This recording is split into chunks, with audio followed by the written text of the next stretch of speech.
Hello बच्चों। आज हम बच्चों रिटायरमेंट चैप्टर की कुछ इलस्ट्रेशन देखने वाले हैं। देखते हैं बच्चों ये इलस्ट्रेशन हमसे क्या पूछता है। तो बच्चों मोहन, विनय और नित्या तीन पार्टनर्स एक फर्म में, जिनका बच्चों हमें प्रॉफिट शेयर दे रखा है 1/2, 1/3 और 1/6।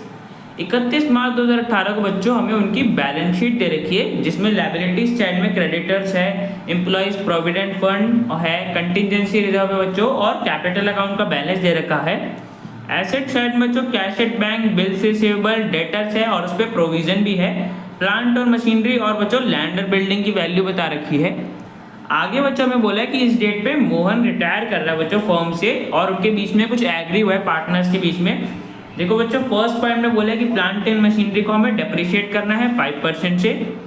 सेकंड पॉइंट में बच्चों बोले कि एक ओल्ड कंप्यूटर था जिसे फर्म ने बच्चों राइट ऑफ कर दिया था, बट बाद में फर्म ने उसे बच्चों सेल कर दिया, तो 4000 रुपीज का बच्चों वो ओल्ड कंप्यूटर सोल्ड हुआ है। थर्ड पार्ट में बच्चों बोले कि बैड डेब्ट हुए फर्म के 3000 रुपीज के, जो कि बच्चों फर्म को राइट ऑफ करने हैं, और बच्चों प्रोविजन भी क्रिएट करना है 5% डेटर के अमाउंट पे। फोर्थ पॉइंट बच्चों में फर्म की गुडविल की वैल्यू दे रखी है 1,80,000 रुपीज, और बच्चों हमें मोहन को कंपेंसेशन दिलवानी है विनय और नित्या के अकाउंट को डेबिट करके। फिफ्थ पॉइंट में बच्चों न्यू फर्म का हमें कैपिटल बता रखा है कि विनय और नित्या के बच्चों जो न्यू फर्म है उसका कैपिटल दोनों पार्टनर्स का मिला के 90,000 होना चाहिए, और जो भी बच्चों एडजस्टमेंट करनी होगी, मतलब पार्टनर्स को कैश लेके आना होगा या विड्रॉ करना होगा, वो कैश के थ्रू करी जाएगी। लास्ट पॉइंट बच्चों हमें उनकी न्यू प्रॉफिट शेयरिंग रेशियो बता रखी है विनय और नित्या की 3:2। ठीक है बच्चों, हमें क्वेश्चन में बच्चों revaluation account, partners capital account और बैलेंस शीट बनानी है। तो बच्चों सबसे पहले रिवैल्यूएशन अकाउंट बनाते हैं। तो बच्चों देखो फर्स्ट पॉइंट में हमें क्या बोला था कि प्लांट एंड मशीनरी को डेप्रिशिएट करना है 5% के रेट से। तो बच्चों देखो प्लांट एंड मशीनरी की हमें क्या वैल्यू दे रखी है 1,20,000। इसका बच्चों 5% निकाल लेंगे, कितना आएगा बच्चों 6,000 आएगा, तो डेबिट साइड में आ जाएगा।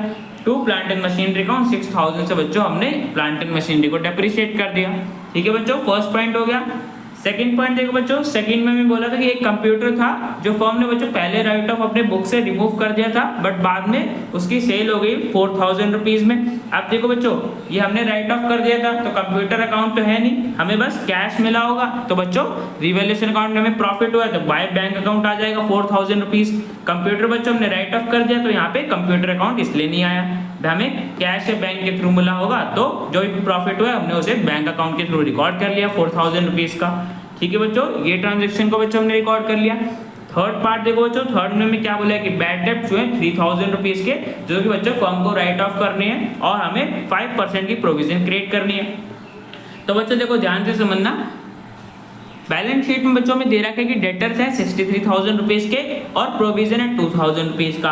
अब देखो बच्चों बैड डेब्ट्स कितने के हमारे 3,000 रुपीज के, प्रोविजन बच्चों फर्म के पास पहले से कितने का है 2,000 रुपीज का, मतलब बच्चों हम 2,000 रुपए अपने प्रोविजन में से लेके इस बैड डेब्ट में बच्चों एडजस्ट कर सकते हैं ना। तो बच्चों 2,000 तो हम अपनी प्रोविजन से लेके एडजस्ट कर लेंगे, तब भी बच्चों जो 1,000 रुपीज के बैड डेब्ट्स हुए हैं वो बच्चों हम रिवैल्यूएशन अकाउंट के डेबिट साइड में लिख देंगे। ये हमारे एक्चुअल बैड डेब्ट्स हुए 2,000 तो हमने अपना प्रोविजन से एडजस्ट कर लिया, तो बच्चों वो आ गया बैड डेब्ट 1,000 रुपीज के जो हमारे एक्चुअल थे।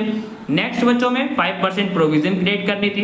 तो बच्चों देखो 63,000 के अमाउंट पे तो हम प्रोविजन क्रिएट नहीं कर सकते, इसमें बैड डेब्ट्स भी इंक्लूड है 3,000 रुपीज के, तो बच्चों उन्हें हटाना पड़ेगा, फिर प्रोविजन क्रिएट करेंगे। तो बच्चों माइनस कर देंगे, आएगा 60,000 का बच्चों 5% निकाल लेंगे, तो बच्चों हमारे पास आ जाएगा 3,000, मतलब बच्चों 3,000 की हमें और प्रोविजन क्रिएट करनी है। तो बच्चों देखो टोटल 1,000 रुपीज के हमारे बैड डेब्ट्स हुए और 3,000 की प्रोविजन क्रिएट करनी है, तो हमने एक अकाउंट में लिख दिया टू प्रोविजन फॉर डाउटफुल डेब्ट 4,000 रुपीज। ठीक है बच्चों, ये आ गया। अब बच्चों टोटल देख लेंगे तो हमारे पास डेबिट साइड का टोटल ज्यादा आ रहा है, मतलब बच्चों लॉस हुआ रिवैल्यूएशन में, कितने का बच्चों लॉस हुआ है 6,000 रुपीज का। इस लॉस को बच्चों हम ट्रांसफर कर देंगे पार्टनर्स की प्रॉफिट शेयरिंग रेशियो में। अब देखो बच्चों शेयर दे रखा था, यहाँ से हम इनकी प्रॉफिट शेयरिंग रेशियो निकाल लेंगे। एलसीएम सेम करने बच्चों हमारे पास रेशियो आ जाएगी 3:2:1। तो बच्चों इस रेशियो में हम ये लॉस पार्टनर के कैपिटल अकाउंट में ट्रांसफर कर देंगे। ठीक है बच्चों, तो हमने लॉस ट्रांसफर कर दिया, तो बच्चों रिवैल्यूएशन अकाउंट बन गया। अब बच्चों नेक्स्ट पार्टनर्स कैपिटल अकाउंट बनाना है। तो बच्चों देखो सबसे पहले ओपनिंग बैलेंस लिखेंगे जो कि हमें दे रखा था इतना इतना है, ये बैलेंस बच्चों इनकी पार्टनर्स की क्रेडिट साइड में आ जाएगा, बाय बैलेंस बीडी इतना इतना था। अब बच्चों देखो हमारे पास बैलेंस शीट में एक रिजर्व था, कंटिंजेंसी रिजर्व। अब देखो बच्चों इसका हमें कोई यूज नहीं है, बिकॉज हमें क्वेश्चन में कोई बोला ही नहीं कि कोई कंटिंजेंसी या कोई ऐसी सिचुएशन आई हो जिसपे फर्म को इस रिजर्व की जरूरत हो। जब बच्चों इसकी नीड ही नहीं है तो ये फ्री सरप्लस रिजर्व है, जिससे बच्चों हम डिस्ट्रीब्यूट कर सकते हैं पार्टनर्स की प्रॉफिट शेयरिंग रेशियो में। तो बच्चों इस 30,000 को हम डिस्ट्रीब्यूट कर देंगे, तो बच्चों पार्टनर्स को रिजर्व का इतना इतना अमाउंट मिल जाएगा। ठीक है बच्चों, 3:2:1 की रेशियो में हमने डिस्ट्रीब्यूट कर दिया। अब बच्चों हम अपनी गुडविल की एंट्री पास कर लेते हैं। तो बच्चों देखो हमें क्वेश्चन में क्या बोला है कि फर्म की गुडविल की बच्चों वैल्यू इतनी दे रखी है और बच्चों मोहन के शेयर को हमें क्रेडिट करना है, उसको कंपनसेशन दिलवानी है और बच्चों विनय और नित्या के अकाउंट को हमें डेबिट करना है। तो बच्चों देखो मतलब मोहन को कंपनसेशन मिलेगी। मोहन का बच्चों शेयर कितना हो गया, 1/2 हो गया, 3/6 के हिसाब से 1/2 हो गया। तो बच्चों उसका गुडविल में शेयर कितना होगा वो निकाल लेंगे। टोटल वैल्यू इतनी है और मोहन का शेयर इतना है, तो बच्चों हमें पता चल गया कि मोहन का बच्चों गुडविल में शेयर है 90,000, मतलब बच्चों इसको इतनी कंपनसेशन मिलेगी। अब बच्चों कौन देंगे, विनय और नित्या देंगे। उनका बच्चों देख लेते हैं गेनिंग रेशियो क्या है। तो बच्चों हमें न्यू शेयर भी दे रखा था, ओल्ड शेयर भी दे रखा था, तो बच्चों न्यू में से ओल्ड माइनस कर दिया तो हमें पता चल गया विनय बच्चों 4/15 से गेन कर रहा है और नित्या बच्चों 7/30 से गेन कर रही है। अब देखो बच्चों इनकी एलसीएम तो सेम है नहीं, इनके एलसीएम सेम कर लेंगे तो हमारे पास गेनिंग रेशियो आ जाएगी। तो बच्चों एलसीएम सेम करके हमारे पास गेनिंग रेशियो आ रही है 8:7। ठीक है बच्चों, हमें गेनिंग रेशियो पता चल गई, अमाउंट भी पता चल गया। अब बच्चों निकाल लेते हैं कि इस गेनिंग रेशियो में पार्टनर्स को कितना अमाउंट देना है। तो बच्चों देखो गेनिंग रेशियो विनय के शेयर के हिसाब से विनय को बच्चों इतना देना है 90,000 का और नित्या को बच्चों इतना देना है। तो बच्चों देखो हमें क्या पता चल गया कि मोहन को बच्चों 90,000 रुपीज कंपेंसेशन मिलेगा। कौन देगा बच्चों, विनय और नित्या देंगे। विनय इतना देगा, नित्या इतने देगी। ठीक है बच्चों, हमें पता चल गया कौन पार्टनर कितना देगा। अब बच्चों इसको हम रिकॉर्ड कर लेते हैं। तो बच्चों देखो मोहन हमारे रिटायरिंग पार्टनर को कंपेंसेशन मिल रही है तो उसके कैपिटल अकाउंट की क्रेडिट साइड में आ जाएगा। विनय उसमें इतना दे रहा था, नित्या इतना दे रही थी 8:7 की रेशियो के हिसाब से, तो बच्चों ये अमाउंट आ गया। अब देखो बच्चों विनय और नित्या ने तो मोहन को दिया होगा तो उसके कैपिटल अकाउंट में बैलेंस कम हो गया होगा तो डेबिट साइड में आ जाएगा। टू मोहन कैपिटल अकाउंट, विनय के में इतना कम हो गया और नित्या के में इतना हो गया, उन्होंने इतना इतना दिया था ना बच्चों मोहन को। ठीक है बच्चों, तो यहाँ पे हमने गुडविल की एंट्री पास कर दी। अब बच्चों देखो हमारे पास रिवैल्यूएशन में लॉस हुआ था जो हमने 3:2:1 की रेशियो में रिवैल्यूएशन अकाउंट से पार्टनर कैपिटल अकाउंट में ट्रांसफर करा था, तो बच्चों वो लॉस आ जाएगा डेबिट साइड में। टू रिवैल्यूएशन अकाउंट इतना इतना लॉस हुआ था। अब बच्चों टोटल देख लेते हैं कि सबसे पहले मोहन का देख लेते हैं कि मोहन को बच्चों रिटायरमेंट पे फर्म को कितना पैसा देना है। तो बच्चों देखो हमारे पास टोटल इतना आ रहा है 2,25,000, उसमें से बच्चों 3,000 का लॉस हुआ था, तो बच्चों हमें पता चल गया कि मोहन को बच्चों 2,22,000 रुपीज देना है। अब बच्चों देखो क्वेश्चन में कोई इन्फॉर्मेशन नहीं है कि मोहन को बच्चों किस कैश दिया है, फर्म ने नहीं दिया, तो बच्चों हम यही मान के चलेंगे कि फर्म ने अभी तक पे नहीं करा और बच्चों इस अमाउंट को हम उसके लोन अकाउंट में ट्रांसफर कर देंगे जिसको बाद में चल के बच्चों फर्म पे कर देगी। तो टू मोहन लोन अकाउंट आ जाएगा, इतना अमाउंट उसे देना है जो अभी तक फर्म ने नहीं दिया। ठीक है बच्चों, ये हो गया। विनय और नित्या के बच्चों हमें कैपिटल एडजस्टमेंट करने के लिए बोला था क्वेश्चन में, तो बच्चों कर लेते हैं। तो देखो बच्चों हमें क्वेश्चन में क्या बोला था कि न्यू फर्म का कैपिटल कितना होगा, फिक्स 90,000 रुपीज पे फिक्स्ड कर रखा था दोनों पार्टनर्स ने। और बच्चों हमें इसको बच्चों न्यू कैपिटल को कौन सी रेशियो में लेके आना है, उनकी न्यू प्रॉफिट शेयरिंग रेशियो में। तो बच्चों न्यू प्रॉफिट शेयरिंग रेशियो क्या थी, 3:2। तो बच्चों निकाल लेते हैं कि विनय और नित्या का नया कैपिटल क्या होगा। तो बच्चों देखो न्यू फर्म का में टोटल कैपिटल इतना दे रखा था जो कि बच्चों विनय और नित्या के बीच में शेयर होगा उनकी न्यू प्रॉफिट शेयरिंग रेशियो 3:2 की रेशियो में। तो बच्चों देखो विनय का शेयर हो गया 54,000 और नित्या का बच्चों शेयर हो गया 36,000। ठीक है बच्चों, हमें पता चल गया हमने 90,000 को 3:2 के रेशियो में डिवाइड करा तो इतना इतना बच्चों इनका न्यू कैपिटल होगा। ठीक है बच्चों, अब देखो बच्चों इनका न्यू कैपिटल हमें पता चल गया, मतलब इनका आगे ये कैपिटल इन्हें मेंटेन करके चलना है। क्लोजिंग कैपिटल भी बच्चों यही होगा, तो पार्टनर कैपिटल अकाउंट के हम डेबिट साइड में इसे क्लोजिंग कैपिटल शो कर देंगे। टू बैलेंस शीट इतना इतना आ गया। ठीक है बच्चों, ये आ गया।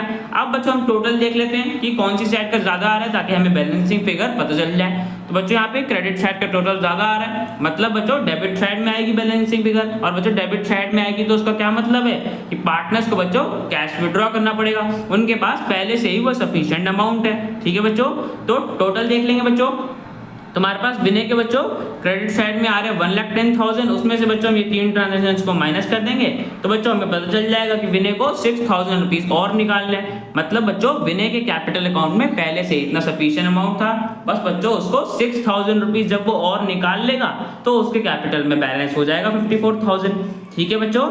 ऐसे नित्या का देख लेंगे। नित्या का बच्चों टोटल आ रहा है हमारे पास 95,000, उसमें से बच्चों नित्या को इतना इतना माइनस कर दिया तो हमें पता चल गया कि नित्या को बच्चों 16,000 रुपीज और बच्चों निकालने पड़ेंगे। उसके पास कैपिटल में 16,000 ज्यादा है। जब बच्चों वो 16,000 निकाल लेगा तो उसके कैपिटल में बैलेंस आ जाएगा 36,000, जो कि बच्चों उनकी न्यू प्रॉफिट शेयरिंग रेशियो के हिसाब से था। ठीक है बच्चों, तो हमें पता चल गया विनय को बच्चों इतना विड्रॉ करना है और नित्या को इतना विड्रॉ करना है। जब बच्चों दोनों विड्रॉ कर लेंगे तो उनका नया बैलेंस आ जाएगा, जो कि हमने उनकी प्रॉफिट शेयरिंग रेशियो में निकाला था 54,000 और 36,000। ठीक है बच्चों, तो हमने अमाउंट भी बता दिया उन्हें कितना विड्रॉ करना है और बच्चों बैलेंस भी बता दिया। तो बच्चों पार्टनर्स कैपिटल अकाउंट बन गया। अब बच्चों नेक्स्ट बैलेंस शीट बची है लास्ट, वो भी बना लेते हैं। तो बच्चों देखो बैलेंस शीट में लायबिलिटी साइड में सबसे पहले क्रेडिटर्स हमारे पास सेम रहेगा, एम्प्लॉयज प्रोविडेंट फंड सेम रहेगा, कोई ट्रांजैक्शन नहीं हुई। और बच्चों मोहन का लोन अकाउंट आ जाएगा, जो कि बच्चों मैंने बताया था ना फर्म ने अभी तक पे नहीं करा, तो वो आ गया। और बच्चों विनय और नित्या का जो हमने न्यू कैपिटल निकाला था उनकी नई रेशियो 3:2 की रेशियो में इतना इतना आया था, वो आ जाएगा। एसेट साइड में बच्चों हमारे पास कैश एट बैंक में देखो 31,000 पहले से ही बैलेंस था। 4,000 बच्चों हमें कंप्यूटर के सेल से मिले थे ना, जिसको हमने राइट ऑफ कर दिया था, बाद में उसे बेचा तो 4,000 मिले थे, वो आ जाएगा बच्चों। और 6,000 और 16,000 बच्चों विनय और नित्या को विड्रॉ करना था ना, ताकि उनके कैपिटल में न्यू बैलेंस हो जाए। तो बच्चों 6,000 16,000 उन्होंने विड्रॉ कर लिया, तो बच्चों हमारे पास कैश एट बैंक का नया बैलेंस आ गया 13,000। ठीक है बच्चों, ये आ गया। बिल्स रिसीवेबल बच्चों सेम रहेगा। डेटर्स में बच्चों हमारे पास बैड डेब्ट्स हुए थे वो माइनस कर दिया और प्रोविजन का अमाउंट माइनस कर दिया, तो बच्चों हमें डेटर्स की वैल्यू पता चल गई। प्लांट एंड मशीनरी बच्चों हमारी वैल्यू कम हो गई थी तो वो अमाउंट माइनस करके लिख दिया। और लैंड एंड बिल्डिंग तो बच्चों सेम था, कोई ट्रांजैक्शन नहीं हुई, तो बच्चों यहाँ पे हमारी बैलेंस शीट बन गई। टोटल देखिए तो बच्चों दोनों साइड का टोटल सेम आ रहा है, तो बच्चों बैलेंस शीट हमारी सही है। तो बच्चों ये क्वेश्चन हमारा कंप्लीट हो गया। अब बच्चों मिलते हैं नेक्स्ट वीडियो में।